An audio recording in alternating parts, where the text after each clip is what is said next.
Araw-araw na mga salita ng Diyos.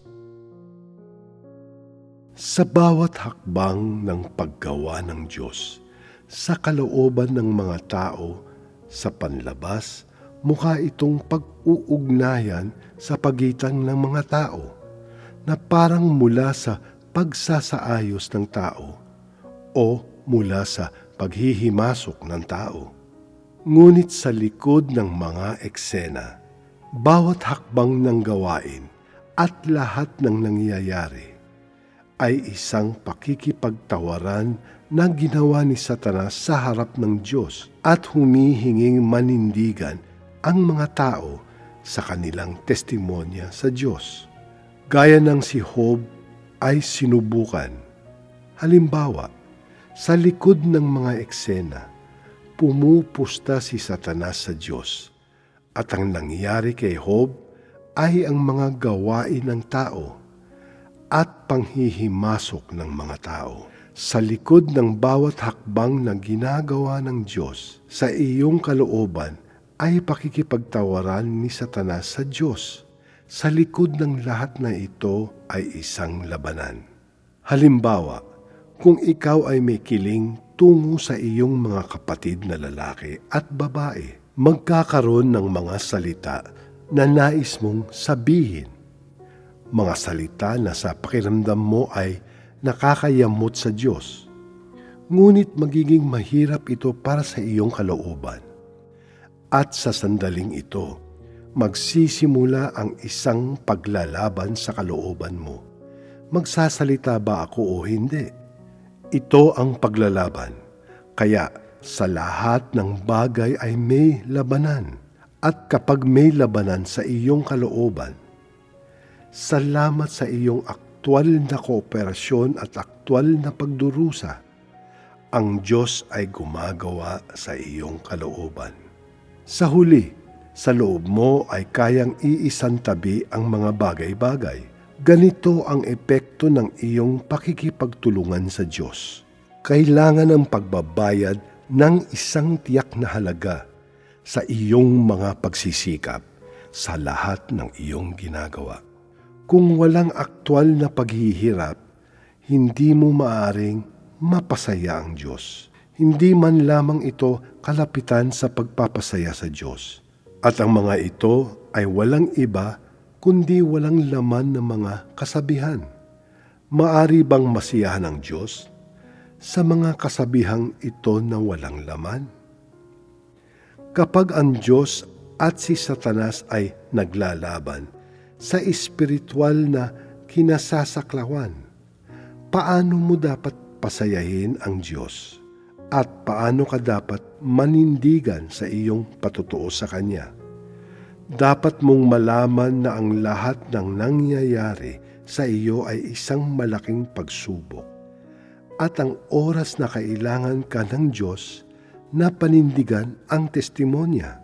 Sa panlabas, ang mga yaon ay hindi mukhang isang malaking bagay. Ngunit kapag ang mga bagay na ito ay nangyayari, ipinapakita ng mga yaon kung mahal mo ba o hindi ang Diyos. Kung mahal mo, ikaw ay makakapanindigan sa iyong patutuo sa Kanya. At kung hindi mo isinasagawa ang pag-ibig sa Kanya, ito ay nagpapakitang ikaw ay isang taong hindi nagsasagawa ng katotohanan, na ikaw ay walang katotohanan at walang buhay, na ikaw ay ipa. Lahat ng bagay na nangyayari sa tao ay kapag kailangan ng Diyos na sila ay maninindigan sa kinailangan pagpapatutuo sa Kanya. Walang malaking pangyayari sa iyo sa sandaling ito at hindi ka nagdadala ng dakilang testimonya. Ngunit ang bawat detalye ng iyong pang-araw-araw na buhay ay kaugnay sa testimonya sa Diyos. Kung kaya mo makamit ang paghanga ng iyong mga kapatid, mga miyembro ng iyong pamilya, at lahat ng tao sa iyong paligid, kung isang araw Dumating ang mga hindi naniniwala at humanga sa lahat na iyong ginagawa at makitang ang lahat na ginagawa ng Diyos ay kahanga-hanga.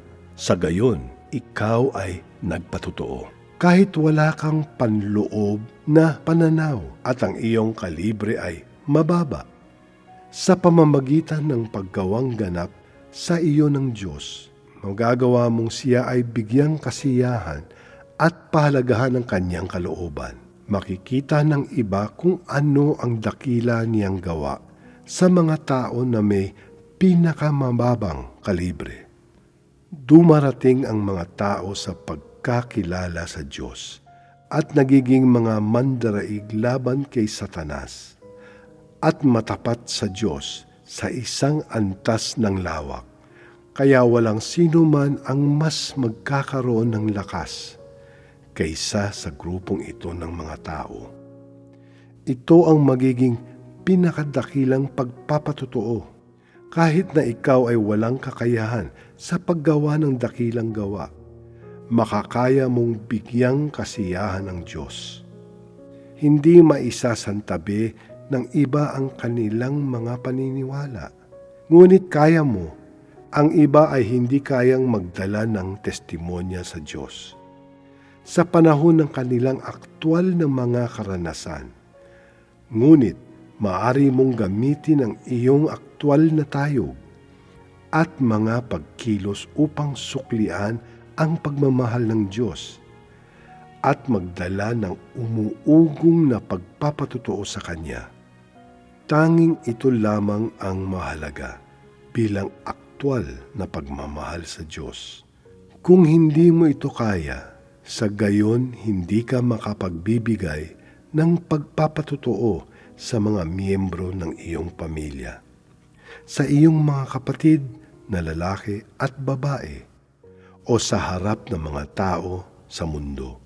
Kung hindi mo kayang magdala ng pagpapatotoo sa harap ni Satanas, tatawanan ka ni Satanas. Ituturing ka nito bilang isang katatawanan, bilang isang laruan.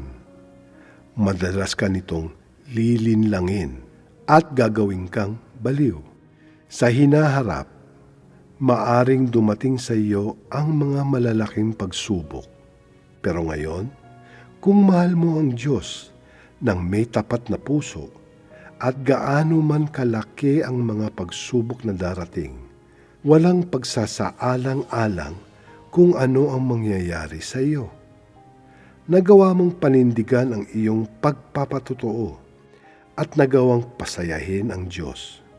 Doon lulubag ang iyong puso at hindi ka matatakot gaano mang kalaki ang mga pagsubok na iyong makakatagpo sa hinaharap. Hindi ninyo makikita kung ano ang mangyayari sa hinaharap. Maari ninyo lamang pasayahin ang Diyos sa mga kaganapan sa ngayon.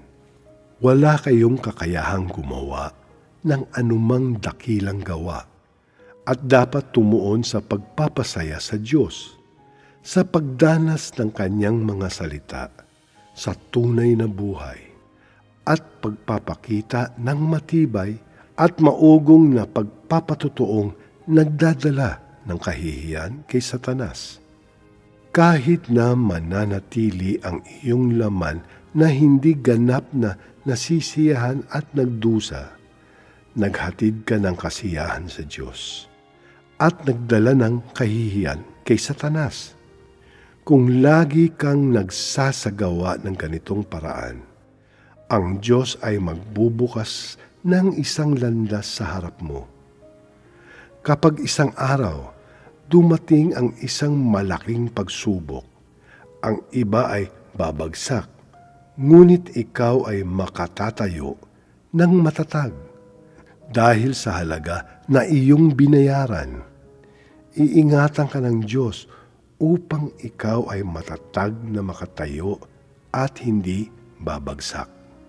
Kung karaniwan, ikaw ay mayroong kakayahang isagawa ang katotohanan at mabigyang kasiyahan ng Diyos na may pusong tunay na nagmamahal sa Kanya. Sa gayon tiyak na iingatan ka ng Diyos sa hinaharap na mga pagsubok. Kahit na ikaw ay hangal at mababa ang tayog at mababa ang kalibre, hindi kikiling ang Diyos laban sa iyo. Batay ito sa kung ang iyong mga layunin ay tama. Ngayon, iyong napapasaya ang Diyos, kung saan ikaw ay masigasig sa mga pinakamaliit na detalye. Iyong pinalulugod ang Diyos sa lahat ng mga bagay. Ikaw ay may isang pusong tunay na nagmamahal sa Diyos.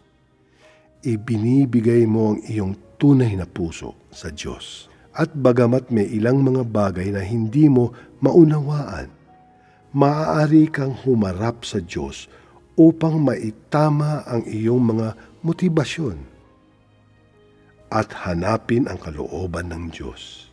At iyong gawin ang lahat na kailangan upang bigyan kasiyahan ang Diyos.